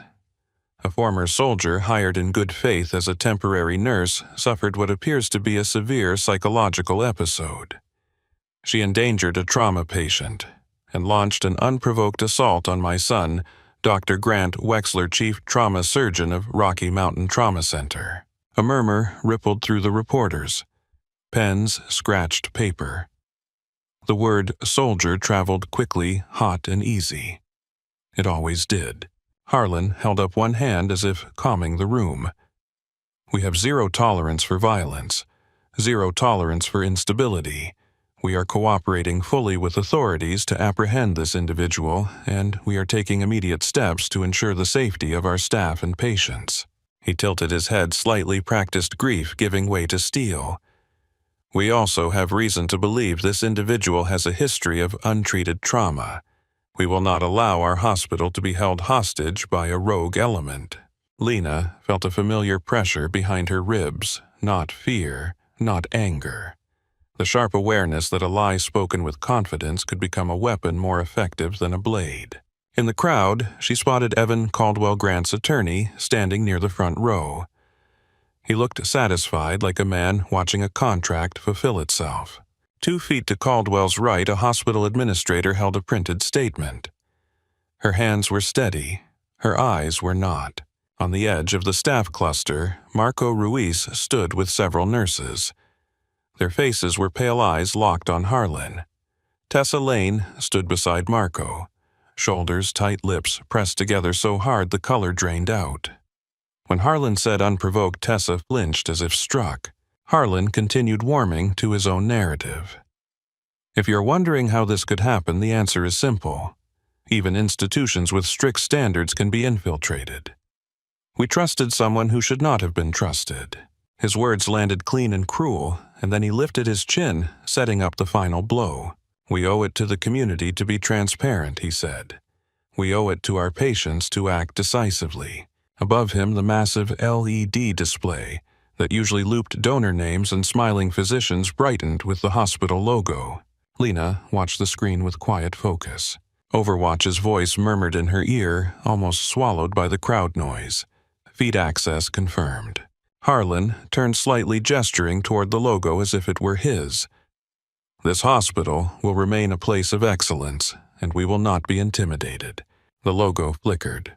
It was subtle at first, a brief tremor in the image. A jagged line of static cut across the screen, then vanished. Harlan's eyes narrowed, annoyance flashing through the mask. He kept talking. "Let this be a warning that we will pursue charges to the fullest extent." The screen flickered again. This time the static held longer. A harsh, electronic tear rippled across the logo. A few reporters glanced up, confused. Harlan's voice tightened by a degree. "We are experiencing a technical issue. Please remain focused on the matter at hand." The logo distorted. The screen went black. The room shifted. 100 small movements, cameras angling, reporters leaning to see. Harlan turned his head toward the tech team at the side of the podium. His composure did not crack yet, but it strained. "Fix it," he whispered, too close to the microphone. The words carried farther than he intended. The black screen held for one long beat, then a grainy image snapped into view. Security camera footage. The timestamp in the corner read the day and the hour. The angle looked down into Trauma Bay 1. The crowd quieted. Even the camera shutters slowed. Harlan's face went still. On the screen, the patient lay on the bed. The monitor screamed. Staff moved in frantic precision. Dr. Grant Wexler stood at the bedside, posture dominant, arms moving, mouth forming orders. A figure in the corner, small in oversized scrubs, held suction. Lena, in her nurse role face, calm. Harlan's voice tried to recover. "This is not authorized footage." The audio kicked in, not the thin sound of a security feed. The hospital speakers caught it and amplified it, clean and loud, echoing through marble and glass. Wexler's voice filled the atrium. "Shut up. I am the attending." Then Lena's voice, steady, urgent. Absent breath sounds on the right. "He needs decompression." Wexler's laugh, sharp with contempt. "Did you go to medical school, Brooks?" The footage showed the monitor flatline. Wexler's voice boomed. "Time of death." Then Lena, clear as a bell, "No." The crowd drew in air like a single organism. On screen, Lena reached for a catheter. Wexler stepped in front of her. And then it happened. Wexler grabbed her scrub cap. Fingers tangled into her hair. He yanked her head back hard enough to make her stumble. His voice hit the speakers like a slap. "Know your place." A collective gasp rolled through the atrium. It did not sound like outrage at first. It sounded like disbelief, as if the room had not expected power to be that visible. Harlan's face drained of color. He turned toward the tech team, composure cracking into panic. "Cut it," he hissed. "Cut it now." Caldwell stepped forward, shouting, "This is tampered footage. Shut it down." The video did not stop. It showed Lena moving, Wexler hitting the floor, the catheter going in, the hiss of air escaping the chest, the monitor returning to life. The heart beat again on the screen, and in the atrium the silence deepened, because now the truth had structure. It had sequence. It had sound. Harlan grabbed the microphone with both hands. "This is a cyber attack," he barked, voice rising. "This is fabricated. These are malicious lies." The footage shrank to the lower corner of the screen. The rest of the display filled with documents. Not generic, not pretty. Internal forms with hospital headers, settlement pages, redacted names. But the stamps were clear. Confidential. NDA signed. A report flashed, then another, each one long enough for cameras to capture and zoom. Case numbers, dates, outcomes. A line that repeated too often, settlement authorized. A reporter near the front whispered, audible in the quiet, wrong site surgery. Another voice, stunned overdose cover-up. Harlan's mouth opened. No sound came out at first. Then it did, high and angry. "Fake," he shouted. "AI-generated. You cannot believe this." Caldwell raised both hands, trying to control the crowd. "This is a digital attack on a respected institution. Do not spread this." A woman with a press badge leaned in, eyes hard. "Then release your records." Harlan's eyes flicked toward her, fury sharp. "Security, clear the room." But the security men Harlan usually trusted did not move, because the building had already changed hands. The revolving doors at the main entrance slowed, then stopped as a new presence entered. The crowd parted not because they were told to, but because something in their bodies recognized authority that did not need a donor wall. General Wallace Kerr stepped into the atrium in combat uniform, flanked by military police and state troopers. Their boots sounded heavier on marble than any heel or dress shoe in the room. Beside Kerr walked Lena. She was still in the maintenance jumpsuit, grease-smudged at the kneecap, low face calm. In her hand she held nothing dramatic, just a folded copy of the evidence chain form that the trooper had signed, the paper creased and ordinary, which somehow made it more terrifying. Cameras swung toward them. Lenses zoomed. Reporters murmured her name, or tried to. Harlan's eyes locked on Lena, and the rage in him turned into something unstable. "You," he spat, "you did this." He pointed at Kerr. "This is illegal. This is a private hospital." One of the state troopers stepped forward, tall and broad, jaw set like stone. He ignored Harlan's protests and climbed the steps to the podium. "Harlan Wexler," the trooper said, voice carrying without a microphone. "You are under arrest." The words hung in the air, clean and impossible. Harlan recoiled as if slapped. "Excuse me, do you know who I am?" "I dine with the governor." The trooper did not blink. "You are under arrest for conspiracy to commit fraud, obstruction of justice, tampering with evidence, and accessory to negligent homicide." Harlan's mouth twisted. "That is insane." The trooper reached for cuffs. Harlan stepped back, eyes darting toward his board members like they might save him. Their faces were pale. No one moved. Caldwell surged forward. "This is an overreach. My client is not being read his rights. This is a hostile takeover based on hacked files." General Kerr finally spoke, voice low and steady.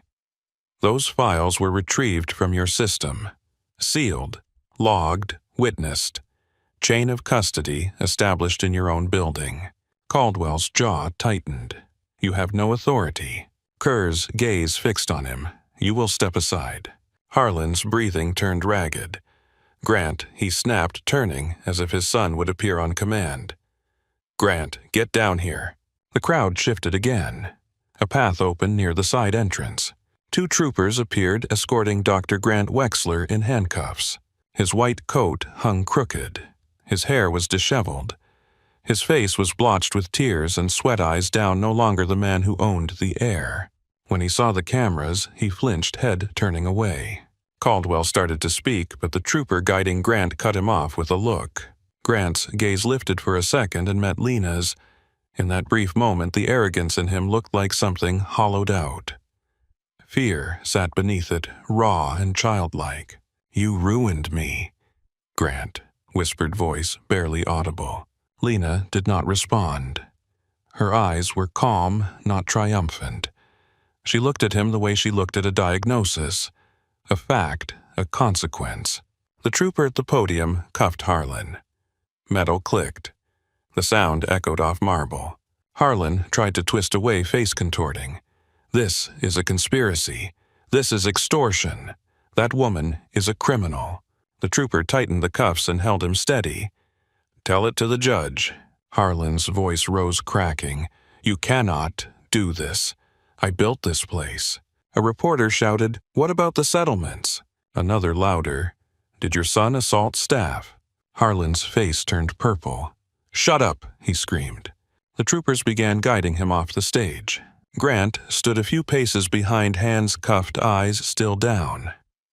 As he passed the nurses, their faces watched him with a mixture of relief and anger, and something like mourning for the years they had lost to fear. Marco stood at the edge of the crowd, fists clenched. Tessa's shoulders trembled. Tears tracked down her cheeks, but her jaw stayed set. Harlan tried to twist his head toward the donor wall as if it might protect him. It did not. The crowd parted for the troopers and then closed again, a sea of cameras and whispered shock. For a moment, the atrium held a strange silence after the storm, as if people did not know what sound to make when the powerful fell in public. Then a single clap sounded from above. Slow, deliberate. Lena turned her head.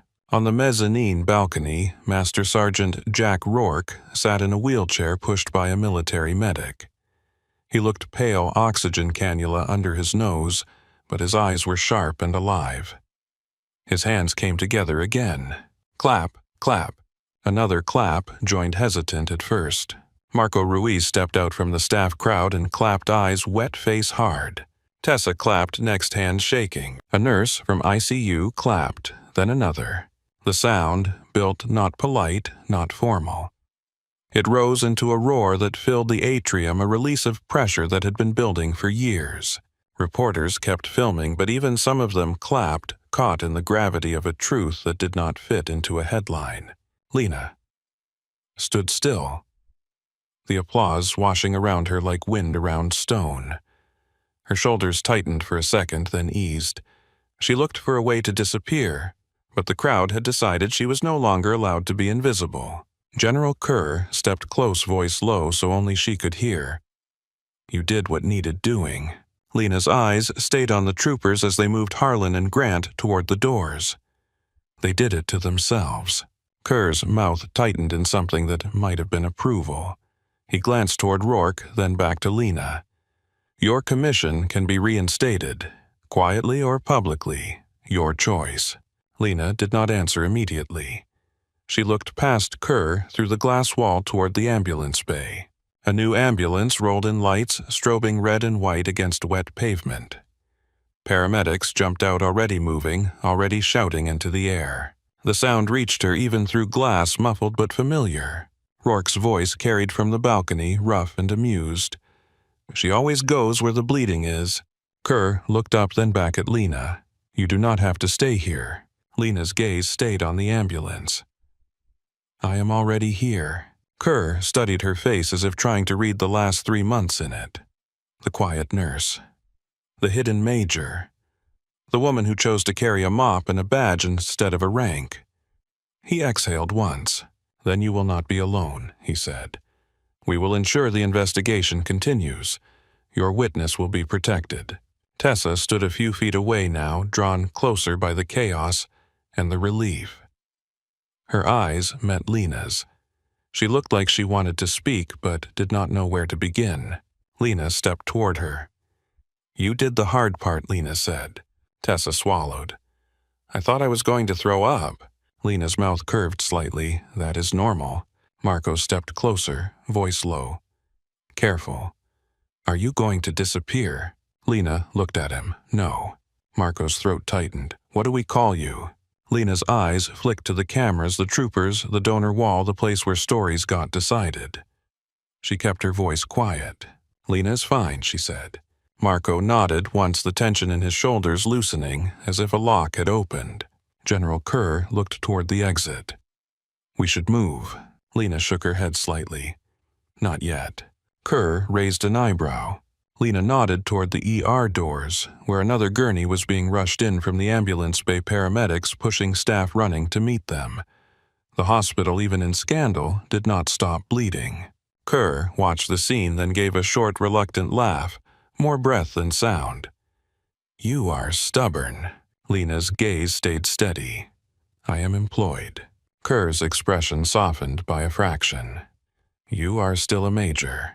Lena looked at her maintenance jumpsuit, then at the nurses gathering themselves. Ranks do not start IVs. Kerr held her gaze, then nodded once, acceptance settling. Very well. He turned away to coordinate with the troopers and investigators who were already moving to secure more evidence. His people moved with clean purpose, collecting devices, sealing rooms, issuing instructions that were finally backed by law instead of money. The applause began to fade, replaced by murmurs and questions, and the inevitable hunger of media. Reporters tried to approach Lena, microphones extended. Miss Brooks, are you the nurse on the video? Were you in the military? Is this retaliation against the Wexlers? Lena did not answer. She stepped back from the light, slipping toward the side corridor that led to staff areas. Marco moved with her, shielding her without making it obvious. Tessa followed, still trembling, wiping her face with both hands like she could erase the last hour. In the staff hallway, the sound dropped. The fluorescent hum returned. The smell of antiseptic and old coffee came back grounding. A nurse ran past with gloves on, face set, already back in the work. Marco stopped at a supply cabinet and opened it. Inside were scrubs, boxes of gloves, stacks of masks. You cannot go in there like that, Marco said, nodding at the maintenance uniform. Lena looked down at herself, then nodded once. I know. Tessa held out a scrub cap with shaking hands. Here. Lena took it and pulled it on. Then she unzipped the jumpsuit and stepped out of it with quick efficiency, folding it once and placing it on a chair like it was just clothing. Underneath, she still wore her long-sleeve undershirt.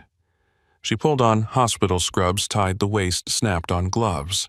Marco watched her hand, still trying to reconcile the woman in front of him with the woman on the screen. You could have left, he said quietly. Lena met his eyes and let him keep working. Marco swallowed. I should have stopped him years ago. Lena did not correct him. She did not comfort him. She simply said, you stopped him today. Tessa's voice was small. They are going to hate us. Marco's jaw tightened. Let them. A call came over the intercom, urgent, clipped. Trauma team to Bay 4. Marco's head snapped toward the sound. He looked at Lena, question in his eyes. Lena's eyes were already on the corridor leading back to the ER. Move, she said. They pushed through the ER doors, and the noise hit like a wave. A gurney rolled in fast. A teenager, pale blood on his shirt, eyes wide with panic. A paramedic shouted stab wound, left side unstable. A resident stepped forward, hands trembling. Lena moved to the head of the bed suction and hand, voice calm. Look at me, she told the patient. You are not alone. The boy's eyes locked on hers, fear clinging, but the steadiness in her face gave him something to hold. Marco snapped orders to the team, voice stronger than before. 2 large bore lines. Type and cross. Ultrasound now. Tessa ran for supplies, moving faster than her fear. A resident reached for the monitor leads and fumbled. Lena corrected his hands without scolding, guiding precise. The work took over. The rhythm returned. For a moment, the hospital was no longer a stage. It was what it had always been beneath the politics. A place where people broke and someone had to put them back together. As they stabilized the patient, Lena glanced up at the ceiling camera in the bay corner, its lens quiet and unblinking. She did not look away from it like before. She let it see her. When the boy's vitals steadied enough for transfer, Marco exhaled hard. He looked at Lena. "You sure you want to stay?" Lena stripped off her gloves and tossed them into the bin. She reached for a new pair without hesitation. "Yes," she said. In the hallway beyond the bay, the sound of reporters still drifted. The building would be loud for days. Investigators would comb through files. Lawyers would fight. People would try to rewrite the truth into something safer. But inside the trauma bay, the monitor beeped steadily, and the next patient arrived, and the work waited with no interest in anyone's reputation. Lena pulled on fresh gloves and turned back toward the doors. "Marco," she said, voice even practical. "Bay 12 needs fluids and a suture kit. Let us keep moving." Marco nodded and the team moved with her.